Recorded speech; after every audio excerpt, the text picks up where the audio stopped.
Been a while. What we got for you? Yeah, been a minute. We got to get something out there, bro. Hey, yeah, before I get started, I just want to thank everybody for liking and subscribing to the channel. Right now, we at 661 subscribers, so we keep pushing, guys. So keep watching, keep loving, keep supporting. We really, to the ones that appreciate us and watch and support, we appreciate you. The ones that don't, we appreciate you. Yeah. All right. So we got today is Mr. Michael Rubin, appeared on the Breakfast Club. Shout out to the Breakfast Club. Made a comment about hating in Black culture, and I'm just going to play the section here where he also put up an apology. So let me play now the context. Michael Rubin, I don't know why who's he up here with apologized. us in conversation, had to come on Twitter and apologize for some comments that he made while he was here. Let's take a listen to the comments first, and then I'll get into the apology. Yeah. So one thing I've learned about Black culture that I don't like is that Black hate on hate. Speak on that more. I heard you say that earlier, and I wanted you to expound on that. You said you don't like to see Black people tearing down other Black people. Yeah, it's horrible. Two of you guys know me pretty well. Mm-hmm. Anything I can ever help with, I'm always there. Like, why does someone want to bring somebody else down? Let's try to build everybody up. Like, I want everyone around me to do great. There's a little bit, and you tell me, you guys correct me if you think I'm wrong. I think there's a little bit of a Black culture of like, it's Black hate on hate. It's like that Black judge that Meek had that hated on him and wanted to go extra hard on him. Okay. It's it's what people always say to me. It's like Black hate on hate. So I think it's terrible. I think it's something that I think it's culturally wrong. And I'll probably get killed for saying this because, I'm glad you're saying it openly. If this is the conversations that are being had. I have it all the time. I want to hear this. Yeah. So I think it's wrong. I think, like, why do you not want to build everyone up around you? Why do you not want everyone around you to do great? So after this interview aired, of course, and he knew it. He said it. He said, "I'm gonna get killed for this." Mm-hmm. That's exactly what started happening. But there were a lot of people online also too agreeing with what he said as well too. But it was controversial, right? So Michael Rubin came out yesterday with a tweet. He said, "I got a phone call from one of the people I have the most respect for in the world. They told me while they appreciate my intention, it's not my place to speak on Black culture. I get it and really appreciate the input."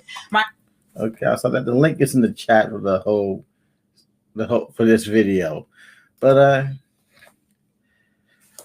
yeah, what do you think? Should he is he even worth an apology? Was he out of pocket, out of line? Craig, I'll let you kick it off. We tend to say, when a different race speak on Black culture as we know it, we tend to say, hey, that's not your place to speak on that. But typically it's something race baiting or something to make us look bad, if you will. In this case, he was speaking the truth. I don't take offense to it. Me either. Because what he's saying is he's being honest. Obviously, he's been around, African American race. He felt comfortable about saying it. Again, I don't think he was being demeaning or putting one down. I think he was just expressing the fact that he doesn't like it and there's no place for it. And quite honestly, a lot of us don't like it and we feel like there's no place for it. So for him to expound on that, him being, Caucasian, I have no problem with it because, again, he wasn't putting us down. He was basically blatantly pointing out our flaws. Because it is a flaw. You go places, you see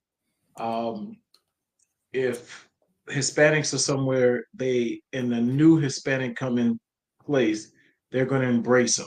They're going to ask if you need anything, so forth and so on. Similar to what, Caucasians may do or any other race for that matter. But Blacks, we tend to look at each other and try to, figure them out. Figure out their next move or figure out how to get over, how to drag them in the weeds, talk about them and not even know them. And so that's what he's basically saying. So as I'm saying it to you guys, it's true. I don't take offense to it. I know a lot of people may take offense to it because he is not he's of a different race, but again, he was not trying to put us down, but he was doing the thing. You guys need to lift each other up. That was his message. The only thing I got an issue with Michael Rubin said is that he apologized. That's the only issue I got. I mean, he's absolutely 100% correct on this. We upset about it. Us as African Americans, we get upset about the wrong things sometimes. We get upset when we hear the truth about ourselves. You know, the things we need to get upset about, we don't get upset about. Thank you. Quote unquote, Black Lives Will Matter. Yeah. You know what I'm saying? We don't get upset about that bullshit. And what I mean by that, not the everybody life do matter. I don't care. Hey, get mad at me if you want. It's true. I'm just saying the significance behind that. That's what we don't get upset about. But I'm gonna tell a story to kind of coincide with what Mike Rubin said.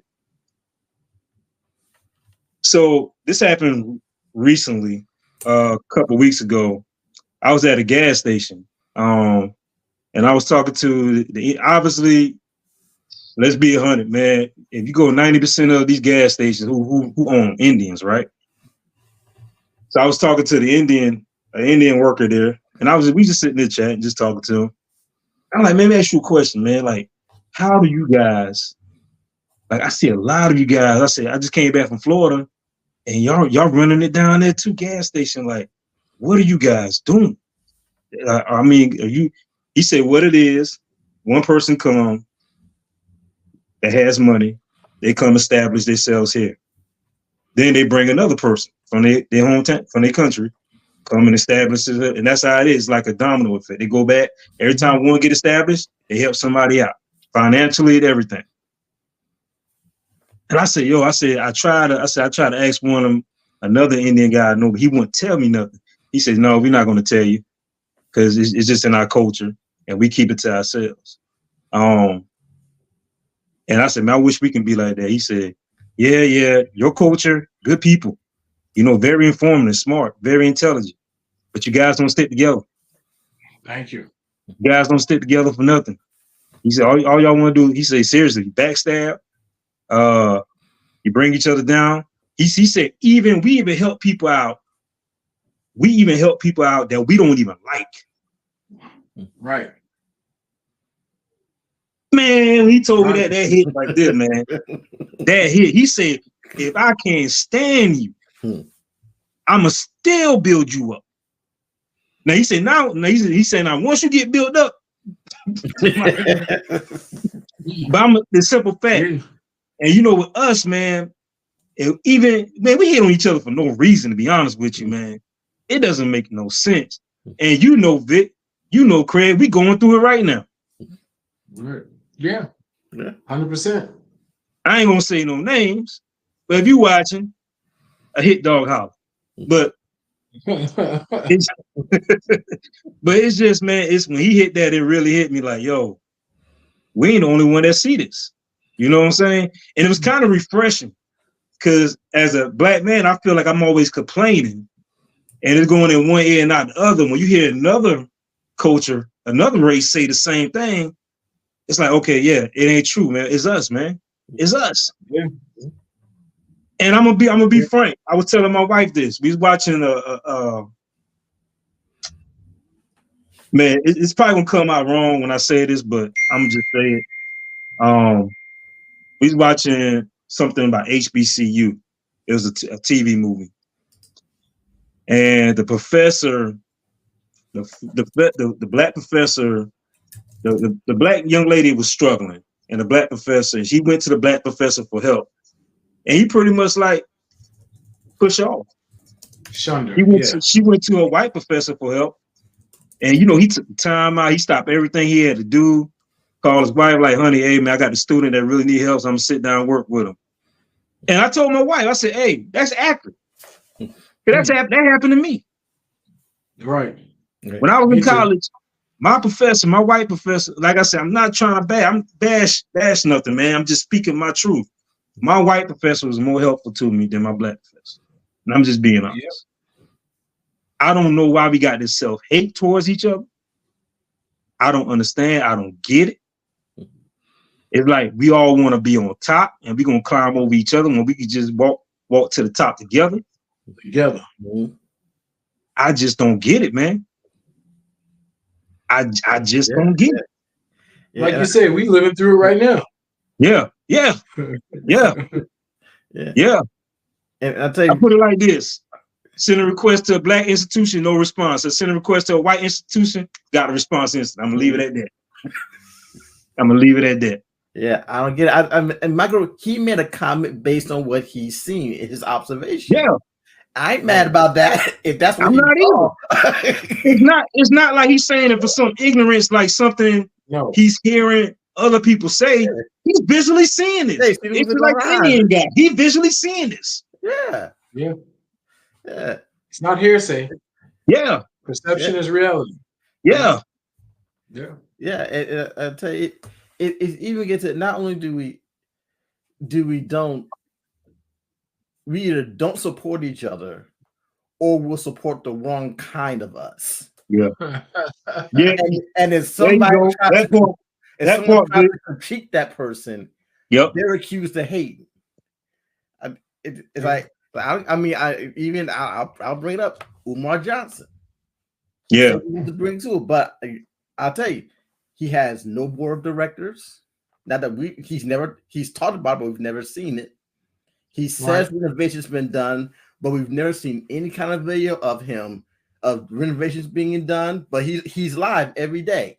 Yeah. He's never been out about his curriculum. He's never shown a business plan. He's never shown us. It's like the deeper you go into looking into his school, the more questions you ask. But when people ask those questions, he'll have support to say, "Oh, you hating on Umar?" Well, no, I'm critiquing. Yeah, and I'm seeing some things that ain't matching up with what he's saying. Yeah, Yeah, so it's math ain't mathing. Yeah, the math ain't mathing. Yeah. Hey. Yeah. So not only do we don't support each other, we'll support the wrong kind of us, and then want to put down anyone who tries to say anything or bring up legitimate low ball questions. We support. Think about it. Go ahead. There's a gentleman who's running for governor. I'm not saying no names. Mm-hmm. He's running for governor of the state, and he said, and he's an African American. He said that white people deserve reparations for taking care of black people during slavery. Oh God. And stuff like that, man. I swear. Why, man? Why? What? I'm all African Americans are watching this. I'm gonna do the Deion Sanders. What is it? What is it? What is it that you don't like? What happened? What happened in your life to get you this way? What happened, people? Seriously.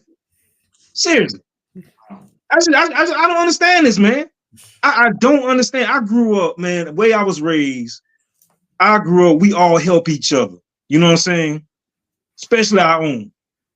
You know, the good, the bad, the ugly.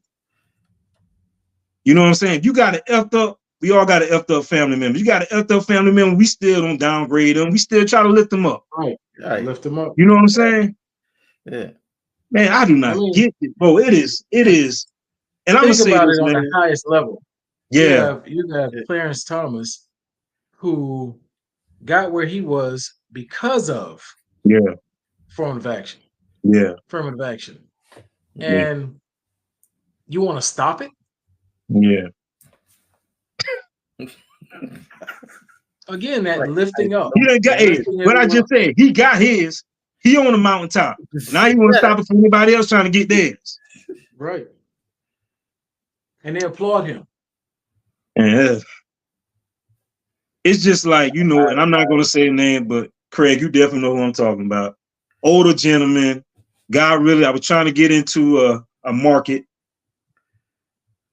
He supposedly was supposed to put me, so I thought I was going under his wing. He pretty much backstabbed me. And it hurt me because of his age. I would think somebody his age range, he would have that mindset. Yeah. Exactly. He's thinking, instead of thinking himself, he's thinking further. You know what I'm saying? I'm trying to take his baby to another level, something that he birthed, but all he thinking about is him. And that really hurted me, man. That really hurted me. Because I looked at him in a different lens. Right. You know? Yeah, because again, it's almost like you feel like, all right, you're gonna take me under your wing.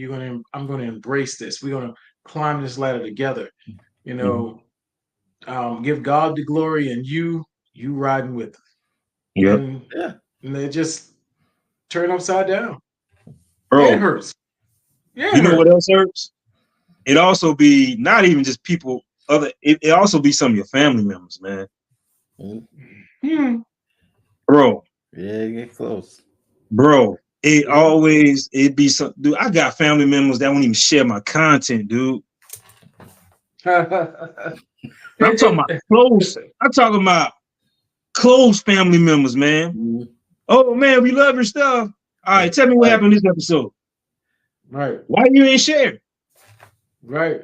You know what I'm saying? Right. It's one. Watch it. One. You know, dude, I got white people that can tell me like you say, stuff that we did on the show from the beginning to the end. That's how I know they watch it. I don't even ask; they come to me. Right. Right.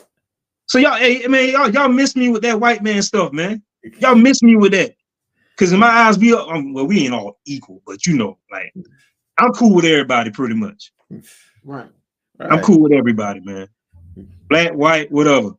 Either way, if you do me wrong, black, right, hey, if you cross me wrong, we just going to have to go at it then, man. But I don't care who you are. But I'm just not, man. It's sad as my heart, man. It's sad as my heart, seriously. Yeah. Was it nobody get a pass?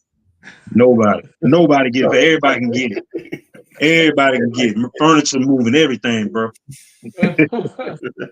Yeah, I don't get it. I mean, like you want to rise together. You want to do something together, but it seems like you think you're equal, or you think you're going on someone's coattail. They're giving you direction, and all of a sudden they'll turn around and snip the coattail, and then throw you to the dirt. But shout out to everyone like Kevin Johnson, you, Fred. If I miss anybody's names, Ketty Johnson, my homeboy. Anybody I miss in there, I apologize. That really supported me when I started this, the mill experience. Victor, obviously you've been with me since day one. But shout out with you guys, man. I really appreciate y'all. Y'all the real ones. Y'all the real ones. I really appreciate it. I really appreciate you. Yeah. Appreciate you. Because again, we your passion. Yeah. Passion is what keeps you going. I mean, if you fell off, the rest of us are like, huh, really? Yeah. But you have that passion, and it's what is it, contagious? Yeah. Bro, I had a dude, a friend of mine. He said, "Man, you still doing the podcast?" I'm like, "Yeah, nigga, I send you links every time we get done." So I mean, what you think I'm sending you? You know what I'm saying? Man, I put it like this: if I was putting out some nonsense, man, I'd probably be having over 10,000 subscribers right now. Yeah. But that just ain't in me. I can't do it. I ain't built like that, man. I just I like to put out good quality entertainment. But cause my kids watching this, man. I don't want to put out no good job. I know. Right. Yeah. Right. My mama watched this. Yeah. It's online, man. It's online forever. I mean, you know what I'm saying? I ain't gonna put out no bull job, man. So I can't do that ignorance, man. That ain't me. That's why I can't watch Love and Hip Hop. I can't watch none of the reality shows. Even though I know they're not reality, I know the script, I still can't watch it. No, I can't do it. I can't do it. Yeah. Hey, there's times, man, my TV won't be on for weeks at a time, man. Yeah. Well, it's almost football season now. I told my wife. I told my wife last Sunday. I said, it's the last Sunday I'm be in a room with you watching Lifetime and Feared Our Neighbors and all that stuff, right? I'll be on Netflix or Hulu, something watching past episodes of older shows and stuff like that, man. Yeah, man. I told this be the last weekend I'll be in the room watching this mess. I'm gonna be in my office watching the game. You know it. Hey, 66 yards. 66 yards. 66 yards. The kicker for Dallas, Aubrey, in the game against the Raiders, 66 yards. Man, only reason why he did that, because it's preseason, he ain't got no pressure on him. You wait to that. That gonna impress me when he hit a game winner. Hey, that still had room to spare. What's the next topic? I don't want to get on this with him. You know, I can't put up no Dallas stuff. I gotta wait old